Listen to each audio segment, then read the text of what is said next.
গত 25 জুলাই ফিলাডেলফিয়ার দ্য গ্রেটার ফিলাডেলফিয়া এক্সপো সেন্টারে লাইভ ইন ফিলি শীর্ষক কনসার্টে পারফর্ম করেন নগরবাউল জেমস।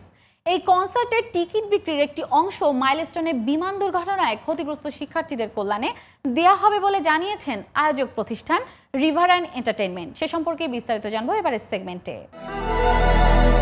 রাজধানীর উত্তরায় মাইলস্টোন স্কুল অ্যান্ড কলেজে যুদ্ধবিমান বিধ্বস্তের ঘটনায় শোকাহত পুরো দেশ।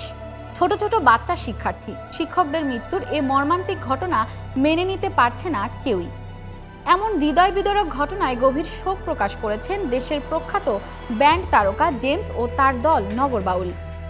অফিসিয়াল নগরবাউল জেমস ফেসবুক পেজে এক শোক বার্তা প্রকাশ করা হয়েছে, যেখানে জেমস লিখেন, এ ভয়াবহ দুর্ঘটনায় আমরা গভীরভাবে শোকাহত।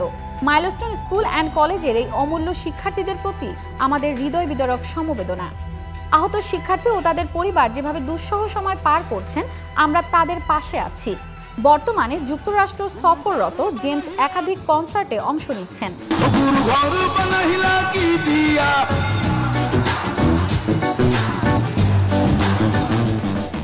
লাইভ ইন ফিলাডেলফিয়া এই কনসার্ট থেকে প্রাপ্ত আয়ের একটি অংশ সরাসরি মাইলস্টোন স্কুল অ্যান্ড কলেজে বিমান দুর্ঘটনায় নিহত ও আহতদের পরিবারকে সহায়তায় ব্যয় করা হবে।